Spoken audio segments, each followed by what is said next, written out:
Gabriel Camacho.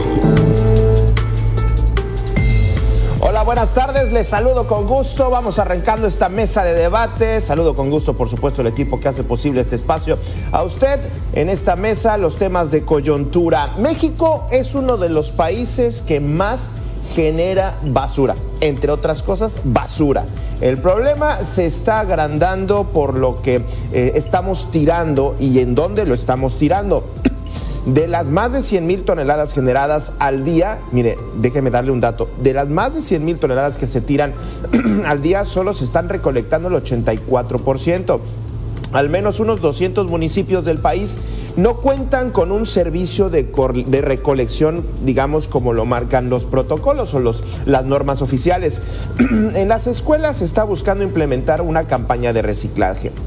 Además de utilizar contenedores de colores para los residuos de papel, los residuos orgánicos, el plástico, el vidrio, de todos. Y esto pues ya es una especie de educación, más bien es educar. En las oficinas de gobierno se debe de contar con un plan de manejo de residuos que pues muchas oficinas gubernamentales en los municipios, el estado, pues no la tienen.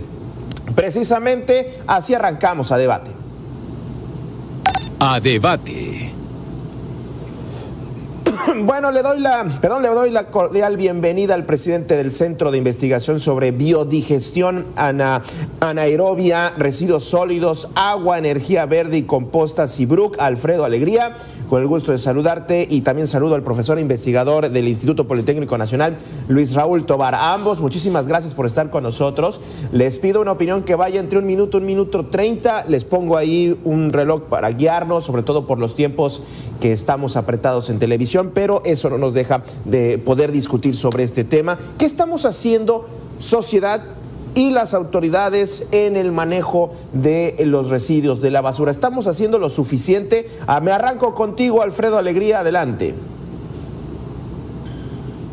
Buenas tardes, Gabriel, y buenas tardes al doctor Luis Raúl Tobar. Pues mira, y buenas tardes a tu público, perdón. Pues mira, creo que no estamos haciendo lo suficiente porque en recolección, si bien en recolección el 90% de los municipios se supone que recolectan, en la disposición final es todo diferente. En disposición final es un poco más del dato. Andamos sobre ya 125,000 toneladas de residuos en el país diariamente, solo de residuos sólidos urbanos, es decir, de casa y de negocios, ¿sí? De esta basura que recolectan los municipios. No se ha hecho suficiente porque seguimos mandando a enterrar toda esta basura a 1,800 tiraderos a cielo abierto contra solamente 300 rellenos sanitarios bajo norma. Entonces, como te podrás imaginar, y el público también, es una cantidad enorme de residuos que van a contaminar. Interesante. Luis Raúl, con el gusto de saludarte nuevamente, bienvenido. ¿Se está haciendo lo suficiente en sociedad, el gobierno? Adelante. Sí, mucho gusto, muchas gracias por la invitación.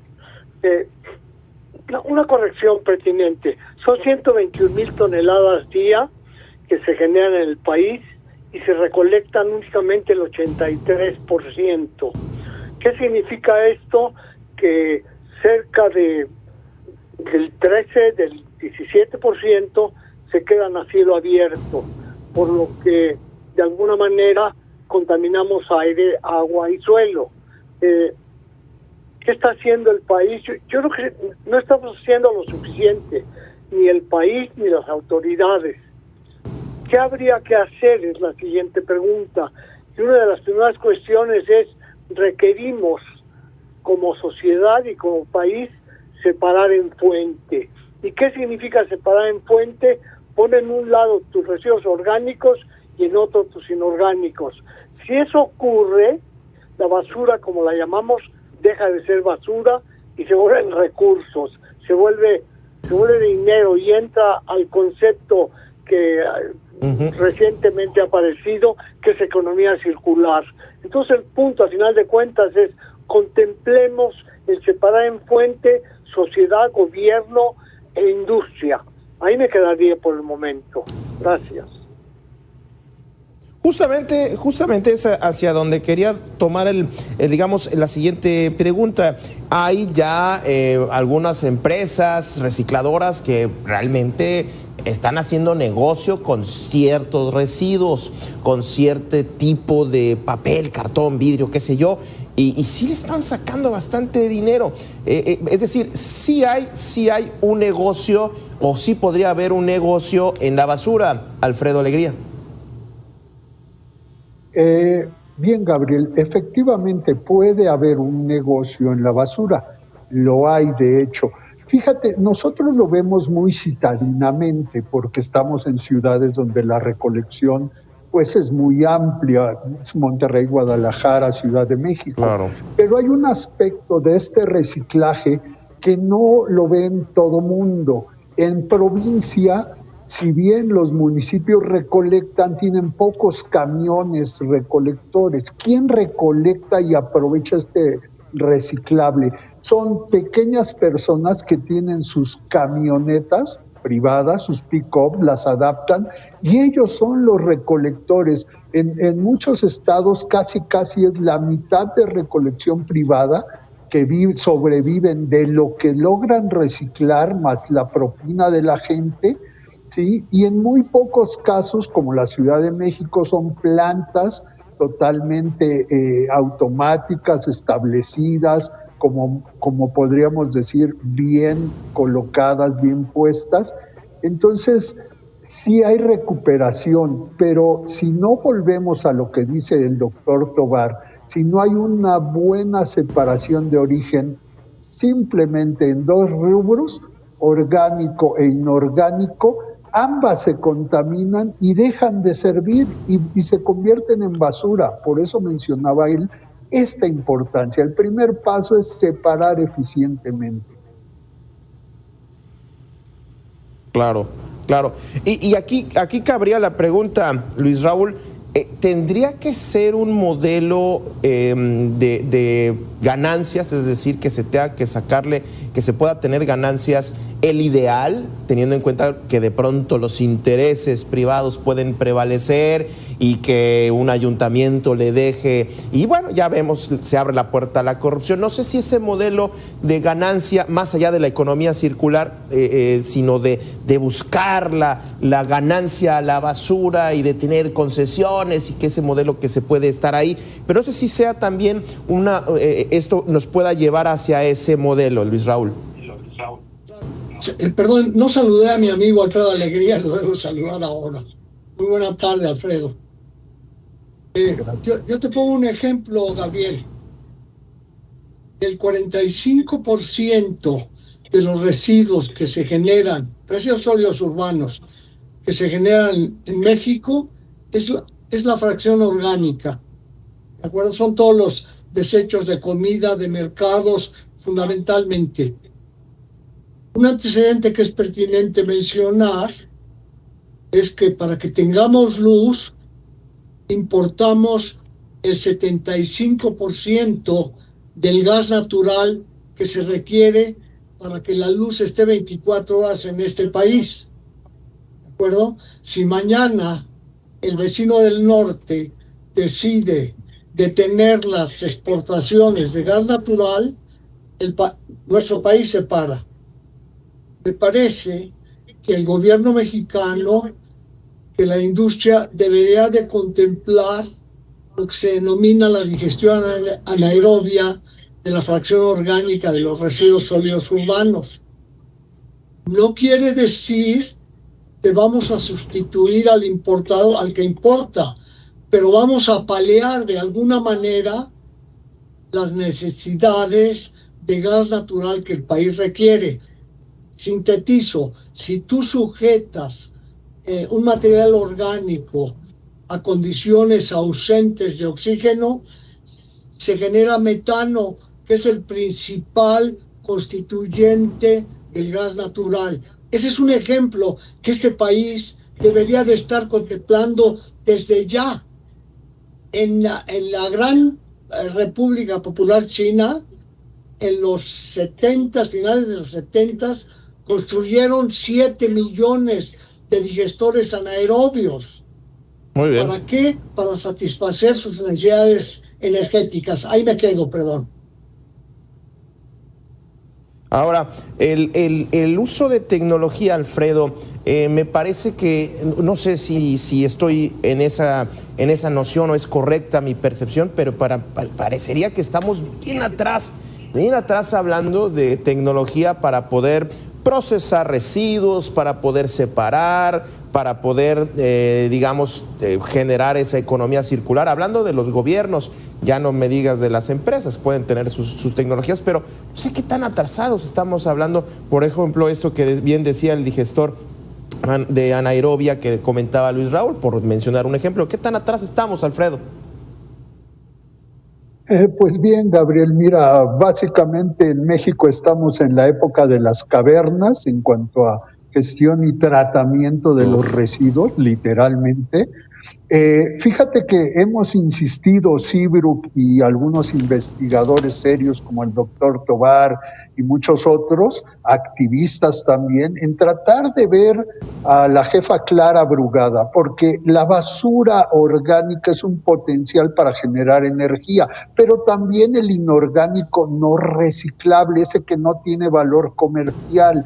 La Ciudad de México podría generar suficiente energía para mover todo su sistema de transporte colectivo o su transporte masivo eléctrico solo con la energía que se genere de la basura. Y esto no le costaría más de lo que está gastando actualmente. Claro, son proyectos a 35 o 40 años, que es lo que no les gusta a los políticos. Entonces, no hay razones de peso por qué México no pudiera estar como punta de lanza en generar energía a partir de residuos.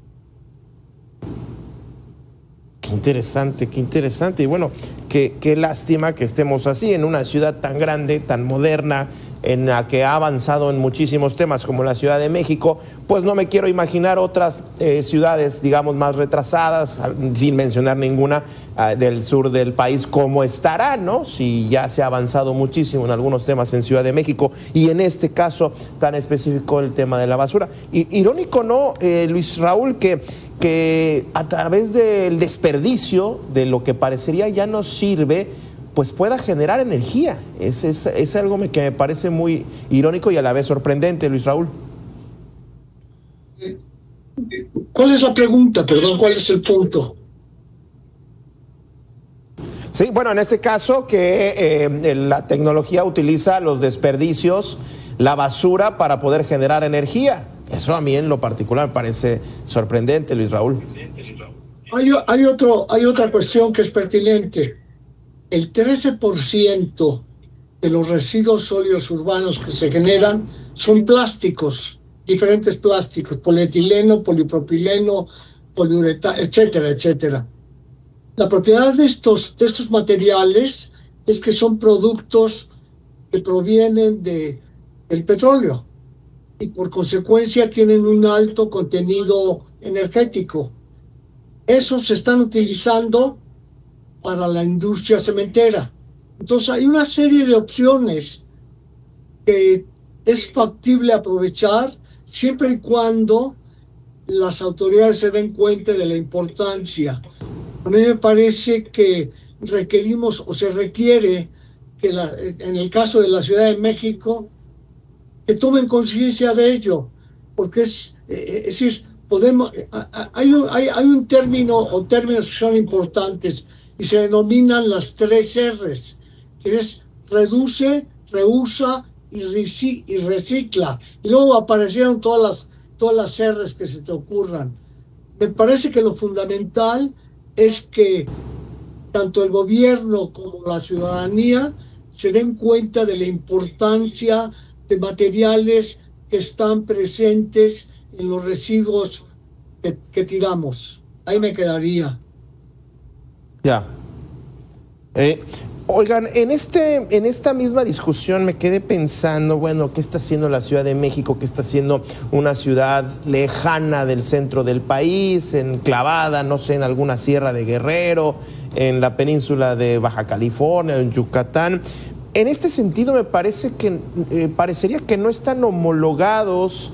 Sabemos, sí, Alfredo, que el servicios públicos le toca al ayuntamiento, pero de pronto la federación puede tener unas atribuciones, el estado otras, y no sé si hay ayuntamientos que van muy avanzados en el manejo de residuos. En un mismo estado hay ayuntamientos que están muy avanzados y hay otros que están pues con un tiradero a cielo abierto y háganle como puedan. Esa parte de que no están homologados o que no se destinan los mismos recursos es un desequilibrio. Alfredo, ¿cómo lo ves? Mira, Gabriel, es muy importante saber lo siguiente. En México no hay un presupuesto destinado al tratamiento y destino final de los residuos sólidos urbanos. Ningún municipio tiene esto. Todo ese dinero sale del predial, pero en México casi nadie paga el predial. Y tampoco se quiere cobrar la basura. Casos de éxito, por ejemplo, es Mérida, Yucatán. Mérida, como no tiene drenaje por su estado físico, que es pura roca sólida, es carísimo hacer drenaje, pues necesita cobrar su servicio de recolección y disposición final de basura. Entonces ahí encuentran dinero, pero todos los demás no quieren cobrar porque es antipopular, porque piensan que no le van a dar el voto. Entonces, si no hay dinero, de algún lado se tiene que sacar. La recolección de basura es un servicio como el agua y la luz. Tú no pagas el agua y la luz y te la cortan. Entonces, sí podría haber dinero. Obvio, la gente que no tiene dinero, pues no pagaría, pero quienes sí pagarían, los restaurantes, los hoteles, todo aquel que genera mucho residuo sólido urbano y que ya le sacó dinero a eso. Entonces el ciudadano, te estoy hablando, una de las propuestas de Carlos Álvarez Flores fue alguna vez decir que el ciudadano pagara 20 pesos a la semana y con eso se podría dar un mejor tratamiento a los residuos. Sí, parecería, Luis Raúl, que nos vamos a terminar ahogando en la basura si realmente no se reorganizan inclusive la burocracia que, digamos, gestiona los residuos en los municipios. Luis Raúl, ¿tendría que pues reformarse? Yo te pongo un ejemplo, Gabriel. La Ciudad de México genera 12.500 toneladas diarias. Aproximadamente 7.000 toneladas se entierran en rellenos sanitarios aledaños a la ciudad. En algún momento, me parece que ya no, tirábamos incluso o se hacía dispersión final de residuos en Cuautla, Morelos. ¿Qué implicaciones tiene esto? Le vas a pegar a mantos freáticos, vas a generar gases de efecto invernadero como metano, el dióxido de carbono, y por consecuencia le vas a pegar al aire. Entonces, de lo que realmente se trata es de tener muy claro, por eso al inicio comentaba, perdón, ya casi termino, el programa o programas de separación en fuente para darle valor a los residuos. Ese sería el punto. Muy bien. Finalmente. Muy bien, pues Alfredo, Luis Raúl, ambos les agradezco que hayan estado con nosotros. Muy claros sus puntos, sobre todo frente a un tema que parecería muy común y que parecería que lo tenemos como sociedad ya bien controlado, ya bien manejado. Y insisto, va a llegar el momento en el que vamos a abrir la puerta de nuestra casa para ir a la escuela o para ir al trabajo y nos vamos a topar con una montaña de basura en nuestro propio patio. Ojalá no lleguemos a eso. Alfredo, Luis Raúl, muchísimas gracias por haber estado con nosotros aquí en A Debate. Le agradezco también a usted que haya estado con nosotros. Quédese en Mega Noticias.